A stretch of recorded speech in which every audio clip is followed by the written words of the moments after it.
Estamos entrando agora na nossa aula de número 11. Nesta aula, especificamente, vamos falar do artigo 33 e seus respectivos parágrafos e do 34. Estamos na subseção 2 e vamos falar da guarda. Diz o artigo 33 que a guarda obriga a prestação de assistência material, moral e educacional à criança ou adolescente, conferindo a seu detentor o direito de opor-se a terceiros, inclusive aos pais. Naturalmente, quem tem a guarda da criança são os pais. Excepcionalmente, a guarda da criança pode ser conferida a outra pessoa. Nesse caso, quando a guarda da criança é conferida a outra pessoa que não sejam os pais, esta outra pessoa, assim como os pais, tem a obrigação de prestar assistência material, moral e educacional e podem opor-se, sim, no melhor interesse para a criança, podem opor-se à intenção de terceiros, inclusive dos próprios pais que não possuem a guarda da criança naquele momento, por um motivo qualquer, mas sempre visando o melhor interesse da criança. O parágrafo 1º do 33 informa que a guarda destina-se a regularizar a posse de fato, podendo ser deferida liminar ou incidentalmente nos procedimentos de tutela e adoção, exceto no de adoção por estrangeiros. Então vamos recapitular aqui, só para fins de concurso. No 33, a guarda obriga a quem a detém o dever de prestar à criança ou adolescente assistência material, moral e educacional. São essas as 3 assistências que devem ser prestadas. A guarda regulariza a posse de fato da criança. Quem tem a guarda tem a posse de fato da criança. E se a guarda é compartilhada, Murabi? Então, ambas as pessoas que compartilham esta guarda têm o direito de posse e têm o dever de prestar assistência material, moral e educacional, como escrita aí no artigo 33. Essa guarda pode ser deferida liminarmente ou incidentalmente nos processos de tutela e adoção. Isto é, uma criança está com o seu processo de tutela ou adoção em aberto, está ainda tramitando na justiça. Mesmo o processo não estando encerrado, ela já pode estar sob a guarda, por exemplo, de quem quer adotá-la. Então, uma criança já pode ir para a guarda de quem quer adotá-la, mesmo o seu processo não estando concluído, ainda estando em fase de tramitação. Por isso, a gente diz que a guarda pode ser deferida liminar ou incidentalmente nos procedimentos de tutela ou adoção, exceto se for uma adoção por estrangeiro. Neste caso, a guarda para o estrangeiro não pode ser deferida liminar ou incidentalmente, isso é, no curso do processo. Ela só poderá ser deferida após a conclusão do processo. Por quê? Porque a gente só coloca a criança brasileira em família estrangeira mediante adoção. O procedimento de guarda, antes de encerrado o processo de adoção, quando quem quer a criança ou adolescente é uma família estrangeira, não será concedido liminar ou incidentalmente, e sim só após a conclusão do processo de adoção. O parágrafo 2º informa que, excepcionalmente, deferir-se-á a guarda fora dos casos de tutela e adoção, para atender a situação peculiar ou suprir a falta eventual dos pais ou responsável, podendo ser deferido o direito de representação para a prática de atos determinados. Então, por exemplo, 2 pais, pai e mãe, por exemplo, tá? Vamos pegar aqui o modelo tradicional, estão com severos problemas com relação a sustento material de seus filhos, com relação à questão moral e com relação à questão educacional. Pai e mãe não conseguem prestar assistência material, moral e educacional a uma determinada criança. E nesse contexto as crianças estão sofrendo Então poderiam os tios, excepcionalmente, pedirem a guarda daquela criança sem necessariamente terem aberto um processo de tutela ou adoção? Sim, os tios poderiam. Se os pais, por exemplo, não estiverem cumprindo com o seu dever de sustento material, moral e educacional. Então teríamos aí um caso de guarda concedida excepcionalmente a uma outra família que não está com a intenção de ter a tutela ou adoção. Está ali atendendo a uma situação peculiar para que os pais da criança ou adolescente em tela possam se reestruturar e depois terem seus filhos de volta em seu ambiente doméstico, em seu ambiente familiar. O mesmo acontece, por exemplo, com avós. É muito comum alguns avós criarem, educarem, darem assistência material, educacional e moral para netos, uma vez que às vezes os seus filhos, né, os pais do neto, possam ter alguma intercorrência no curso do processo de cuidar dessa criança ou adolescente. Então, excepcionalmente, deferir-se-á a guarda, fora dos casos de tutela e adoção, para atender a situações peculiares ou suprir falta eventual dos pais ou responsável, podendo ser deferido o direito de representação para a prática de atos determinados. Lembrando que a guarda também é conferida mediante ordem judicial. A guarda, ela é uma medida judicial, ok? Seguindo adiante, parágrafo 3º. A guarda confere à criança ou adolescente a condição de dependente para todos os efeitos de direito, inclusive previdenciários. O que isso quer dizer, Hammurabi? Que se uma criança está sob a guarda de uma família e por algum motivo qualquer aquela família deixa de existir, digamos, ela está sob a guarda de um casal e esse casal falece, um processo de comoriência, o casal falece junto, sofre um acidente. Aquela criança tem direitos previdenciários, como por exemplo o direito à pensão, porque ela estava sob a guarda daquele casal. Por isso a guarda é um processo judicial, porque a partir do momento que é deferida a guarda de uma criança ou adolescente para uma família substituta, vínculos jurídicos são estabelecidos, vínculos jurídicos inclusive de natureza previdenciária. Isso é, aquele casal, por exemplo, que tem a guarda da criança, se vier a desaparecer por uma comoriência ou algo do gênero, estabelece um vínculo previdenciário para com aquela criança ou adolescente ou ao qual eles possuíam a guarda, e essa criança se torna, por exemplo, beneficiária de uma pensão. Vamos para o parágrafo 4º. Diz o parágrafo 4º que, salvo expressa e fundamentada determinação em contrário da autoridade judiciária competente, ou quando a medida for aplicada em preparação para a adoção, o deferimento da guarda de criança ou adolescente a terceiros não impede o exercício do direito de visita pelos pais, assim como o dever de prestar alimentos, que serão objeto de regulamentação específica a pedido do interessado ou do Ministério Público.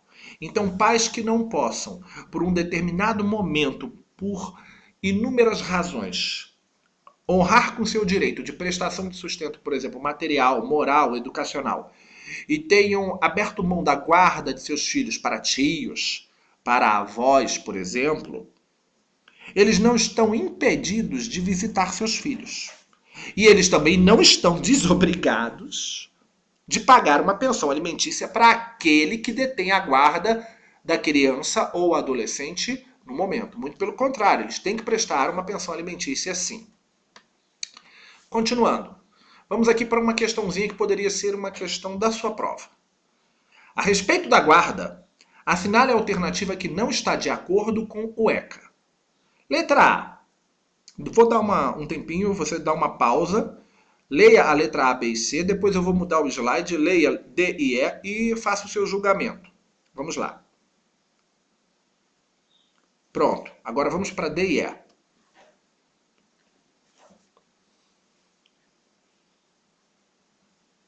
Muito bem. Saindo da pausa, vamos à leitura das letras e vamos analisar. Eu quero a alternativa que não está de acordo, a incorreta. Letra A. Ao assumir a guarda ou a tutela, o responsável prestará compromisso de bem e fielmente desempenhar o encargo mediante termo nos autos. Nos autos do processo, é óbvio. Letra A está corretíssima. B. A guarda obriga a prestação de assistência material, moral e educacional à criança ou adolescente, conferindo a seu detentor o direito de opor-se a terceiros, inclusive aos pais. Também estudamos isso, está corretíssimo. Letra C. A guarda destina-se a regularizar a posse de fato, podendo ser deferida liminar ou incidentalmente, nos procedimentos de tutela e adoção, exceto no de adoção por estrangeiros. Letra C também está correta. Vamos à letra D. Excepcionalmente, deferir-se-á a guarda, fora dos casos de tutela e adoção, para atender a situações peculiares ou suprir a falta eventual dos pais ou responsável, podendo ser deferido o direito de representação para a prática de atos determinados, também corretíssimo. E a letra E última. A guarda confere à criança ou adolescente a condição de dependente para todos os fins e efeitos de direito, salvo os previdenciários. Encontramos aí nosso item errado. Porque não é salvo os previdenciários, e sim, inclusive, os previdenciários. Letra E é a nossa incorreta. Gabarito letra E, inclusive direitos de natureza previdenciária. Muito bem, estamos encerrando. Na verdade, não. Pensei que estávamos encerrando. Temos aqui o artigo 34, já ia esquecendo dele. Desculpem, vamos lá. Artigo 34. O poder público estimulará, por meio de assistência jurídica, incentivos fiscais e subsídios, o acolhimento, sob a forma de guarda, de criança ou adolescente afastado do convívio familiar. Destaca-se aí poder público para fins de prova. Parágrafo 1º. A inclusão da criança ou adolescente em programas de acolhimento familiar terá preferência a seu acolhimento institucional, observado, em qualquer caso, o caráter temporário e excepcional da medida nos termos desta lei. O que é acolhimento familiar? Já falamos disso. É uma modalidade de colocação da criança em uma família substituta, em uma outra família. Essa medida sempre tem preferência ante ao acolhimento institucional, que é a colocação da criança ou adolescente em um abrigo. Parágrafo 2º do 34. Na hipótese do parágrafo 1º deste artigo, a pessoa ou casal cadastrado no programa de acolhimento familiar poderá receber a criança ou adolescente mediante guarda, observado o disposto no artigo 28 a 33. Não entendi, Hammurabi. Você que está aí assistindo esta aula, você pode comparecer à Justiça da Infância e da Juventude e se cadastrar em um programa de acolhimento familiar. Isto é, se você tem uma casa, se você tem uma família estruturada, se você tem um ambiente saudável a oferecer, você pode se cadastrar em programa de acolhimento familiar, oferecendo sua casa, oferecendo seu ambiente, seu espaço, sua família, para acolher uma criança que possa estar em uma situação de risco, ou adolescente. Nesse caso, você terá direito, conforme diz aqui o parágrafo ao artigo 34, você terá direito a um subsídio, a uma ajuda financeira por parte do governo quando estiver acolhendo uma criança. E, nesse caso, ao acolher, no período de acolhimento, você vai estar recebendo aquele subsídio. Então, é disso que estamos falando aqui. Na hipótese do parágrafo 1º deste artigo, voltamos aqui para o parágrafo 1º, a medida de acolhimento familiar, tá? A pessoa ou casal cadastrado no programa de acolhimento familiar, você que se cadastrou, poderá receber a criança ou adolescente mediante guarda. Então você recebe a guarda de uma criança ou adolescente, observado o disposto no artigo 28 a 33. Isso é, você vai ter a guarda, vai ter um subsídio do governo para ajudar você a cuidar daquela criança e vai ter a obrigação de prestar assistência moral, material, educacional, poderá se opor a terceiros, inclusive aos próprios pais, Se for o caso de uma situação que demande de uma adoção, poderá inclusive ter preferência no processo de adoção, se você reivindicar essa, é óbvio, e outros que a gente acabou de ler. E 35, encerrando essa aula, eu falei que ia até o 34, me equivoquei, vai até o 35. A guarda poderá ser revogada a qualquer tempo mediante ato judicial fundamentado, ouvido sempre o Ministério Público. Então, o Ministério Público sempre faz parte dos processos de guarda, de adoção e de tutela. Muito bem, chegamos ao fim da aula de número 11, explicando o artigo 35. A nossa aula de número 12 vai dar um salto enorme. Vamos parar no artigo 53. Hammurabi, do artigo 36 até o 52, eles não são importantes para fins de prova? Olha só, preste atenção. A proposta do nosso site é preparar você para concursos na área de educação. Concursos na área de educação em geral cobram do artigo 1º até o 35 do Estatuto da Criança e do Adolescente e pulam do 36 ao 52. E aí a gente entra no 53 e segue mais um pouco mais adiante, falando da parte de educação, da parte de trabalho, da parte do menor aprendiz e vamos até a questão lá do conselho tutelar. Isso abarca 95 ou mais por cento das questões de concurso para a área educacional. Do 36 ao 52 que nós estamos pulando, raramente caem concursos da área educacional. De qualquer forma, você tem aqui no nosso site um link para download do Estatuto da Criança e do Adolescente, onde você pode fazer a leitura do 36 ao 52, se quiser. Em regra, eu só sugiro que você faça a leitura desses artigos se você dispor de tempo. Se você não dispõe de tempo, não se preocupe com eles, porque 95% das questões de prova você acerta com o material que temos aqui em vídeo, ok? Então, na nossa próxima aula, aula de número 12, estaremos estudando a partir do artigo 53. Um grande abraço, fique com Deus e até breve.